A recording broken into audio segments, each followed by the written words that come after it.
А она што продолжуваме во утринската на Телма, се разбира нашата утринска тема, стандард во 8 часот или некоја минута пред 8, да зборуваме за уште една актуелност. Обично тука ги вметуваме сите актуелни случувања, настани и теми.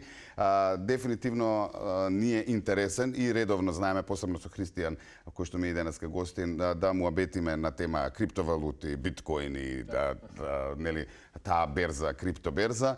Интересна е во ова поново време, интересно им е на многумина и да слушаат, но и да бидат вклучени. Кој со што, нели, чисто за да им биде некоја динамика во нивниот живот, можеби. За заработки не станува збор, иако претходно се зборуваше за оние кои што се вклучија во криптопазарот на самиот старт. Еве, веќе се одбележува 15 години од биткоинот. Така што има некој кој што подзаработија, но мислам дека сега толку дека се очекува некаков прилив на крипто. Да. Добро утро. Добро утро. Одма да се фатиме за работа, нема време. Ти благодарам на поканата. Да, убаво е неколку работи, нели, кои што ги спомена и самиот. Прво е моментот, нели, 15 години од самата појава на биткоинот као прва успешна. Пред тоа имало некој обид исто за некои криптовалути, меѓутоа биткоинот е она што ја направи револуцијата, да кажеме. И исто уште еден момент кој што го спомнавме, можноста за заработки. Меѓутоа, за да дојдеме до тоа, јас сметам дека треба да се направи една, можеби не ретроспектива, меѓутоа паралела од каде почнавме и каде сме сега. Затоа што ако ја земеме 2008 година, кога, нели, првпат се појавува биткоинот, идејата позади тоа беше да направиме средство за плаќање, велам за плаќање, кое што ќе биде независно, нема да подлежи под некои централни власти, како, нели, најчесто државите си ги регулираат своите пари, и дополнително ќе избегнеме потребата од користење на банки. Уствари, банките као, нели, некои посредници за тој трансфер на пари и така натаму. И така дојде идејата. Меѓутоа, со тек на време, како што популарноста се зголемуваше на биткоинот, прво веќе почна да се појавуваат и други биткоини. Криптовалути, кои што е сосема оправдано, затоа што биткоинот како прв имаше своји недостатоци, повеќе се тие можеби од техничка природа, нели, на начинот како се валидираат блоковите, понатаму колку бројот на трансакции во одреден период кои што може да се извршат и така натаму. И тука веќе го имаме, после извесен период се појавува Етериумот, кој што нуди една сосема нова можност, каде што покрај криптовалута, нели, е и како можност за како контракти таму имаме, каде што во одреден момент може да се изврши некоја логика. Некоја дополнителна, ајде генерално вака да кажеме, некоја дополнителна функционалност.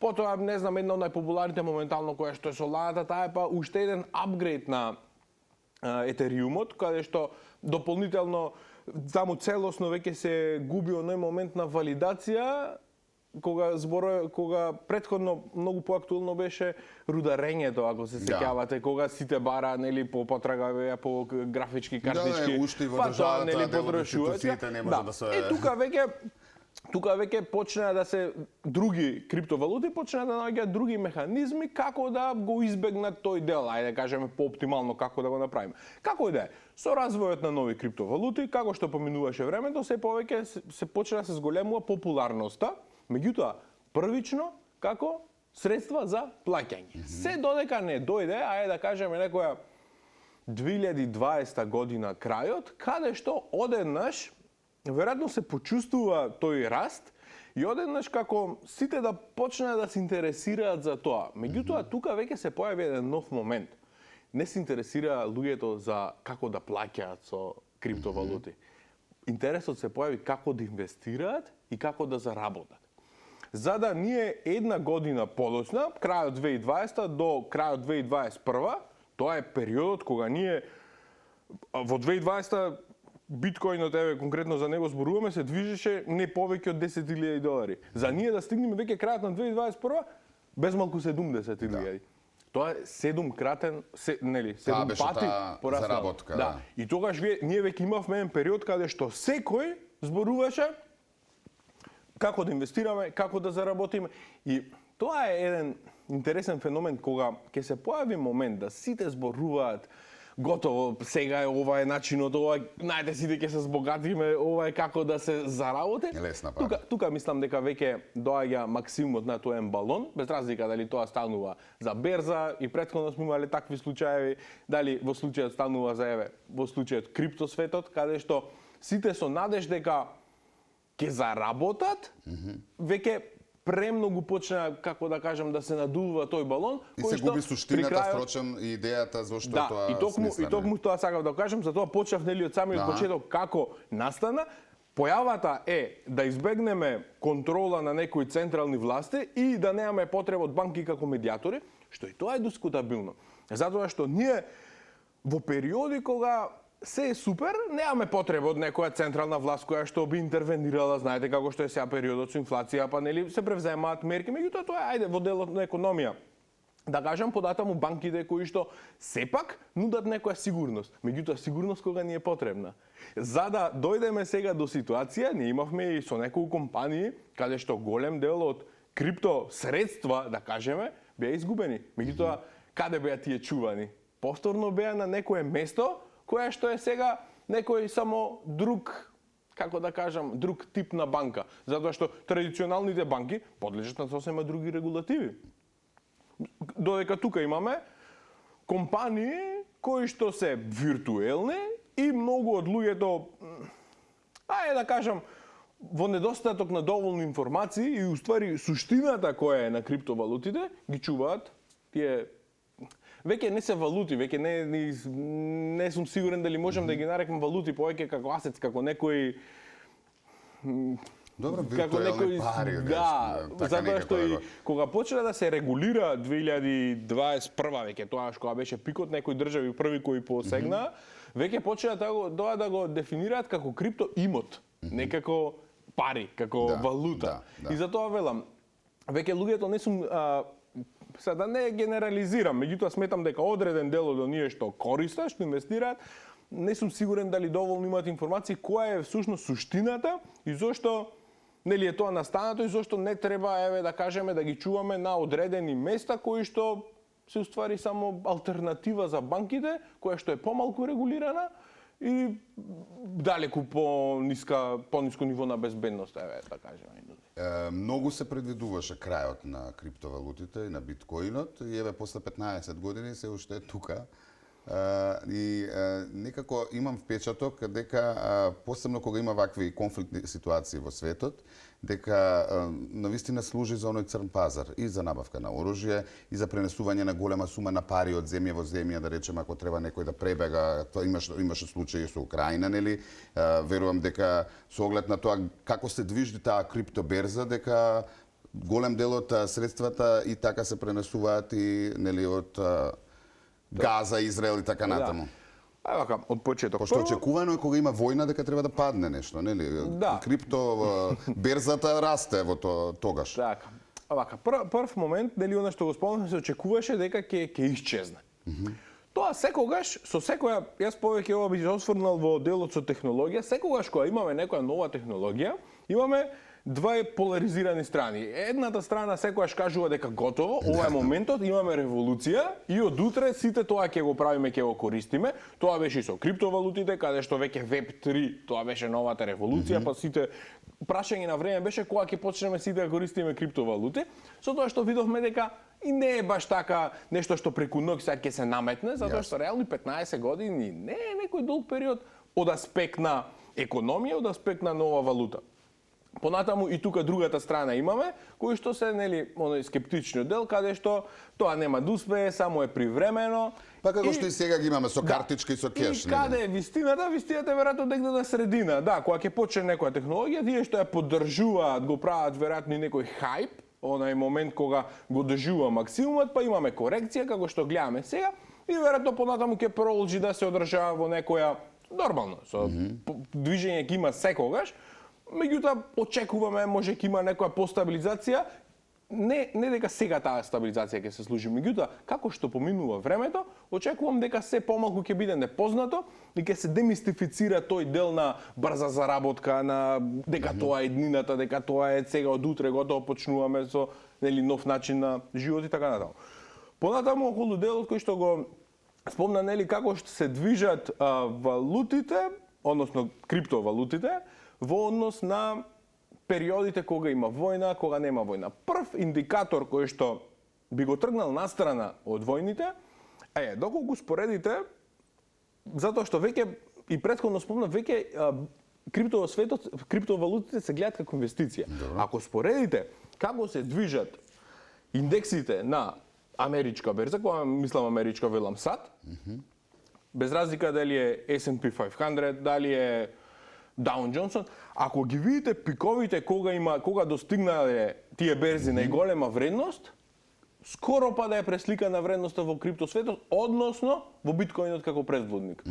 Затоа што веќе тоа се гледа и како некој начин инвестиција. Меѓутоа, таа инвестиција да е далеку поризична со тоа што кога вие на берза, ајде пак нели за САД моментално зборам, кога таму имате раст, во биткоинот имате по 10, е тоа помножено. Кога имате пад, исто по 10, меѓутоа падот е помножен. Така да веројатно полесно може да го поистоветуваме со берзите моментално кои што служат како нели начин за инвестирање, хартија од вредност.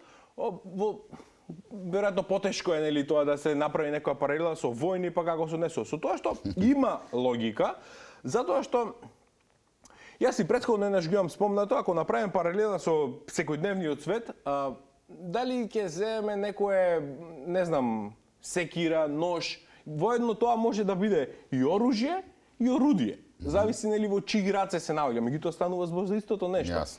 Така да тоа дали постои можност за злоупотреба? Да, секогаш постои. Затоа што дополнително тука покрај нели тоа што спомнав дека нема некоја централна власт која што тоа би го контролирало, дополнително самите криптовалути нудат одредено, секој е различно, меѓутоа одредено ниво на анонимност, што дополнително нели го може да го мотивира тој дел околу нелегалната, ајде да кажем, да се користи како средство за нелегална трговија или за некој трансфер или за што и да.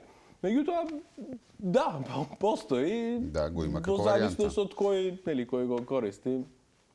Да, имаме сега пат од пред неколку часа, да речеме, на биткоинот. Некако се води според биткоинот, иако има колку се над 1000, можеби нема даже за збор криптовалути. Популарни, веројатно десетици, да кажеме стотици. Меѓутоа, ако зборуваме генерално колку постојат, веројатно веројатно не може ни бројот.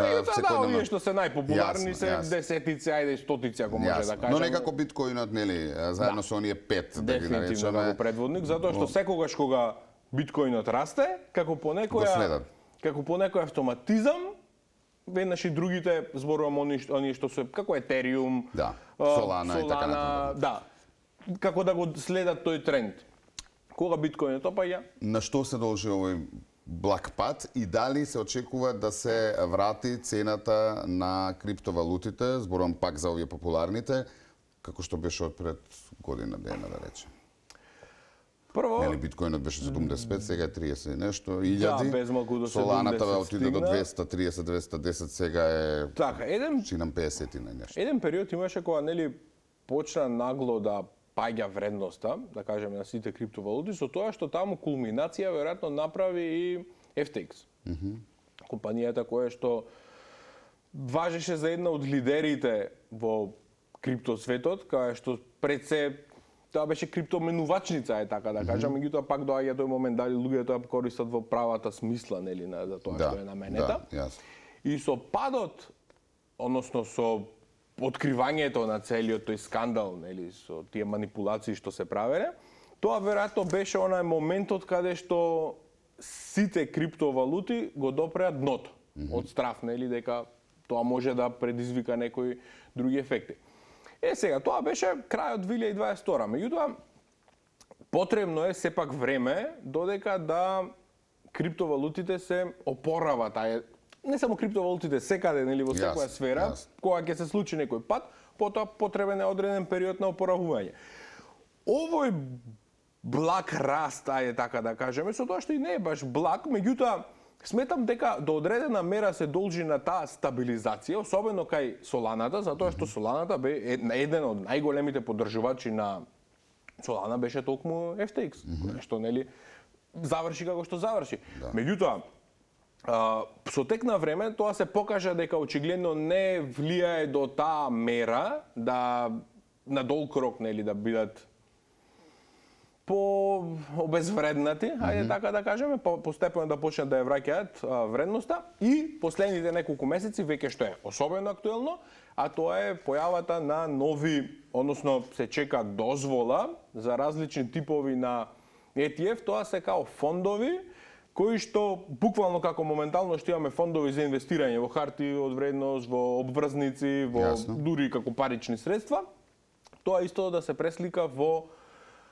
криптовалути. Односно, прва, како и секогаш, предводник е биткоинот, а после го следат и други. Токму така. И во овој период нели се очекува дека ќе се добие одобрение за да почнат тие фондови да работат и во тоа išчекување веројатно за тоа тука имаме некои такви промени. Јасно. Не се очекува драстични падови и драстични зголемување на цените.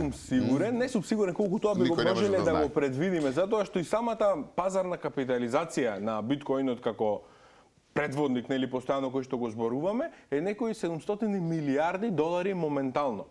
Само за паралела, вие ги имате Apple, Microsoft, кои што, ако ја направите, пазарната капитализација е над 2 трилиони. Ако ги вземете Google, Amazon, се над 1,5 трилион. Што значи дека е премногу мал ако направиме споредба со другите средства за инвестирање. Јасно. Христијан, ти благодарам. А секогаш е интересно да се слушне муабетов за криптовалутите и верувам интересно им беше на гледачите. Ке имаме прилика да се видиме во брзо догледно време. Фала ти. Ти благодарам, не се гледаме.